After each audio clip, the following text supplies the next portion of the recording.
This time after my period, I see my purity like the white thread discharge, and I take my major ritual bath and started praying. But after one day, I spotted some brown discharge. Does that impact on my purity? Do I need to take major bath again? Okay. Now, spotting and colored discharges have 2 times to appear. First time is when a woman is pure. She's living normally, and all of a sudden, prior to her menses, she may get these brownish, yellowish, or spotting discharges. The most authentic opinion is that she must ignore.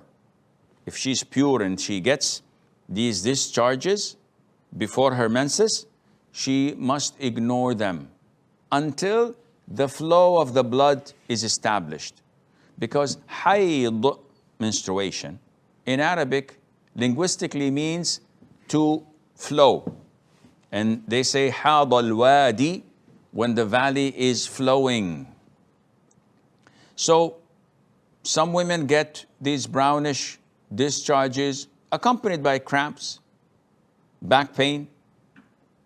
For 3-4 days, they stop praying, hoping that their menses will come. And all of a sudden it stops and they don't have anything for 4-5 days. And they call, Sheikh, what to do? Well, you're wrong. You should not have done what you had done in stopping prayer. So this is scenario number 1. When you get the brownish discharges or the spotting, before your menses starts, you disregard it. Scenario number 2 is when you have your menses, and on the 5th day or 6th day, the flow of the blood stops, you do not see your purity, and you see these regular yellowish or brownish discharges.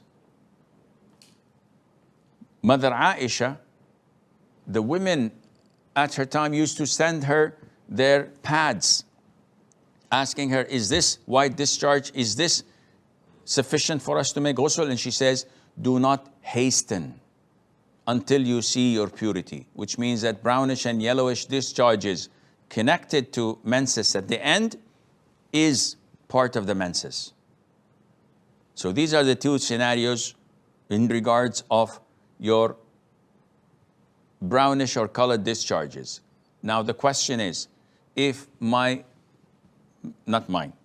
if a woman says, if my period is over and I see my purity, okay, now you take ghusl, and after that I see brownish discharges or yellowish or spotting, not the flow of blood. In this case, this falls under the first scenario. You ignore it, simply wash yourself, change this impurity, and make fresh wudu before you pray, and Allah Azza wa Jal knows best. فاسألوا أهل الذكر إن كنتم لا تعلمون.